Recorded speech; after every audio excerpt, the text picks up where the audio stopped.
نحمده ونصلي على رسول الكريم أما بعد أعوذ بالله من الشيطان الرجيم بسم الله الرحمن الرحيم يوم ترى المؤمنين والمؤمنات يسعى نورهم بين أيديهم وبأيمانهم بشراكم اليوم جنات تجري من تحتها الأنهار خالدين فيها ذلك هو الفوز العظيم يوم يقول المنافقون والمنافقات للذين آمنوا انظرونا نقتبس من نوركم قيل ارجعوا وراءكم فالتمسوا نورا فضرب بينهم بسور له باب باطنه فيه الرحمة وظاهره من قبله العذاب ينادونهم ولم نكن معكم قالوا بلى ولكنكم فتنتم أنفسكم وتربصتم وارتبتم وغرتكم الأماني حتى جاء أمر الله وغركم بالله الغرور فاليوم لا يؤخذ منكم فدية ولا من الذين كفروا مأواكم النار هي مولاكم وبئس المصير۔ ابھی آپ نے سورہ حدید کی آیت 12 سے 15 کی تلاوت سماعت فرمائی۔ ان آیتوں کا ترجمہ اور تفسیر اس طرح ہے: یوم تری المؤمنین والمؤمنات یسعی نورہم بین ایدیہم وبایمانہم بشراکم اليوم جنات تجری من تحتہا الانہار خالدین فیہا ذلک هو الفوز العظیم۔ آیت 12۔ یوم یقول المنافقون والمنافقات للذین آمنوا انظرونا نقتبس من نورکم قیل ارجعوا وراءکم فالتمسوا نورا فضرب بینہم بسور له باب باطنه فيه الرحمة وظاهره من قبله العذاب۔ آیت 13۔ ينادونهم ولم نكن معكم قالوا بلى ولكنكم فتنتم أنفسكم وتربصتم وارتبتم وغرتكم الأماني حتى جاء أمر الله وغركم بالله الغرور۔ آیت 14۔ فاليوم لا يؤخذ منكم فدية ولا من الذين كفروا مأواكم النار هي مولاكم وبئس المصير۔ آیت 15۔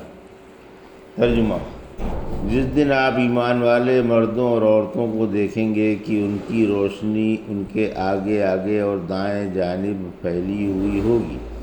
آج تم کو ان جنتوں کی بشارت ہے جن کے نیچے نہریں بہہ رہی ہیں، جہاں وہ ہمیشہ ہمیشہ رہیں گے۔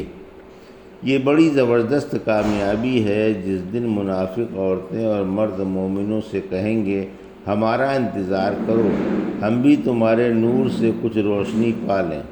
تو کہا جائے گا پیچھے لوٹ جاؤ اور روشنی تلاش کرو۔ پھر ان میں سے ایک دیوار کھڑی کر دی جائے گی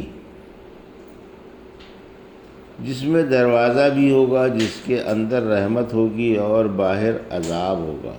منافق چلا چلا کر مومنوں سے کہیں گے کیا ہم تمہارے ساتھ نہ تھے؟ یہ جواب دیں گے کہ ٹھیک ہے، لیکن تم گمراہی میں پھنسے ہوئے تھے، تم ہماری تباہی کے منتظر رہا کرتے تھے، تم شک کیا کرتے تھے اور تم کو تمناؤں نے دھوکے میں ڈال رکھا تھا۔ آخر اللہ کا حکم آ پہنچا اور تمہیں شیطان نے دھوکے ہی میں رکھا، لہٰذا آج نہ تم سے فدیہ قبول کیا جائے گا اور نہ کافروں سے۔ تمہارا ٹھکانہ آگ ہے، وہی تمہاری رفیق ہے اور وہ بدترین ٹھکانہ ہے۔ یہ تھا ترجمہ سورہ حدید کی آیت 12 سے 15 کا تفسیر۔ آیت 12۔ قیامت کے دن مسلمانوں کو حسب درجہ نور ملے گا، یعنی مسلمانوں کو نیک عملوں کے مطابق نور ملے گا۔ میدان محشر میں ان کا نور ان کے آگے آگے اور دائیں جانب دور دور تک پھیلا ہوا ہوگا۔ لوگ اپنے اپنے عملوں کے مطابق پلصراط سے گزر جائیں گے۔ کسی کا نور پہاڑ جیسا ہوگا، کسی کا کھجور کے درخت جیسا، اور کسی کا کھڑے ہوئے آدمی جیسا۔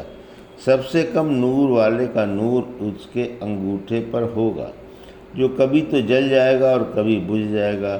نبی کریم صلی اللہ علیہ وسلم فرماتے ہیں، کسی کا نور مدینے سے عدن تک، کسی کا مدینے سے صنعاء تک، اور کسی کا اس سے بھی کم ہوگا، یہاں تک کہ بعض ایسے مومن ہوں گے جن کا نور محض ان کے قدموں پر ہی ہوگا۔ آیت 13 موقف کے اندوہناک واقعات کا بیان۔ یہاں موقف کے اندوہناک اور دل ہلا دینے والے واقعات کا بیان ہے۔ اس دن اسی کا بیڑا پار ہو سکتا ہے جو اللہ پر ایمان لا کر نیک عمل کرتا رہا اور گناہوں سے بچتا رہا۔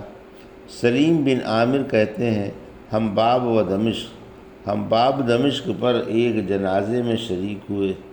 ابو امامہ رضی اللہ باہلی بھی تھے۔ جب جنازے کی نماز پڑھی جا چکی اور لوگ دفن کرنے لگے تو ابو امامہ نے کہا، بھائیو، تم ایسی منزل میں صبح و شام گزار رہے ہو جہاں نیک عمل بھی کرتے ہو اور برے بھی۔ تم یہاں سے منتقل ہو کر دوسری منزل کی طرف جانے والے ہو، جو یہ قبر ہے۔ یہ تنہائی کا، تاریکیوں کا، کیڑوں کا اور تنگی کا گھر ہے، مگر اللہ جس کے لیے فراغ فرما دے۔ پھر اس منزل سے بھی آگے اور بہت ہی آگے بڑھنے والے ہو، اور محشر کے میدان کے مختلف مقامات پر جانے والے ہو، جہاں مدتوں رہو گے، یہاں تک کہ اللہ فیصلہ فرما دے۔ پھر بہت چہرے مسرت سے سفید ہوں گے اور کھل جائیں گے، اور بہت سے غم کے مارے سیاہ پڑ جائیں گے۔ پھر تم وہاں سے بھی ایک نئی منزل کی طرف منتقل کر دیے جاؤ گے، اور سخت تاریکی آ گھیرے گی۔ پھر نور بانٹا جائے گا، مومن کو بقدر عملوں کے نور دیا جائے گا، اور کافر و منافق کو کچھ بھی نور نہ ملے گا۔ یہ گھٹاٹوب اندھیروں میں بھٹکتے رہیں گے۔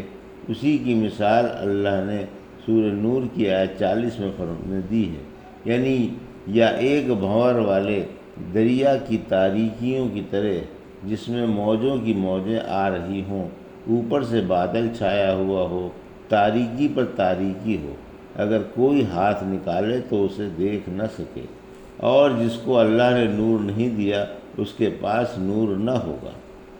ابن عباس فرماتے ہیں، تمام لوگ اندھیرے میں ہوں گے، اتنے میں اللہ نور بھیجے گا۔ جب ایمان والے روشنی دیکھیں گے تو ادھر متوجہ ہو جائیں گے، یہ نور جنت میں لے جانے کے لیے ان کا رہنما ہوگا۔ جب منافق دیکھیں گے کہ مومن جا رہے ہیں تو یہ بھی ان کے پیچھے ہو لیں گے، لیکن منافقوں پر اندھیرا چھا جائے گا۔ اس وقت یہ مومنوں سے درخواست کریں گے کہ ذرا ٹھہر جاؤ، ہم بھی تمہاری روشنی سے فائدہ اٹھا لیں، ہم تمہارے دنیا میں کے ساتھی ہیں۔ مومن کہیں گے، تم جس تاریک مقام سے آئے ہو اسی جگہ جا کر نور تلاش کرو۔ رحمت عالم صلی اللہ علیہ وسلم نے فرمایا، لوگوں کو پردہ پوشی کی وجہ سے قیامت کے دن ان کے ناموں سے پکارا جائے گا۔ پلصراط پر اللہ ہر مومن و منافق کو روشنی عطا فرمائے گا۔ جب سب پلصراط پر چڑھ جائیں گے تو اللہ منافقوں کے نور کو سلب فرما لے گا۔ اس وقت منافق مسلمانوں سے ٹھہر جانے کی درخواست کریں گے تاکہ ان کے نور سے فائدہ اٹھا لیں، اور مومن رب سے دعا کریں گے کہ اے اللہ ہمارا نور مکمل فرما۔ یہ اس قدر نازک مقام ہوگا کہ کوئی کسی کو یاد نہ کرے گا، سب کو اپنی اپنی پڑی ہوگی۔ پھر ان میں دیوار حائل کر دی جائے گی، یعنی جنت اور دوزخ کے درمیان ایک دیوار حائل کر دی جائے گی۔ اب منافق مومنوں کو دیکھ بھی نہ سکیں گے۔ یہی وہ حجاب ہے جس کا بینہما حجاب ان دونوں میں آڑ ہو جائے گی میں بیان ہے۔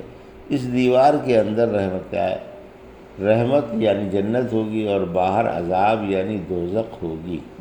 آیت 14 فرمایا کہ منافق مومنوں سے چیخ کر کہیں گے، کیا ہم تمہارا دنیا میں ساتھ نہیں دیا؟ کیا ہم نے تمہارا دنیا میں ساتھ نہیں دیا تھا؟ ہم تمہاری مسجدوں میں تمہارے ساتھ جمعہ پڑھنے بھی آتے تھے، اور روزانہ 5 وقتہ جماعت میں حاضری دیا کرتے تھے، تمہارے ساتھ عرفات میں بھی قیام کیا کرتے تھے، تمہارے ساتھ مل کر دشمنان دین سے جنگ بھی کیا کرتے تھے اور تمہارے ساتھ تمام واجبات و فرائض ادا کرتے رہے تھے۔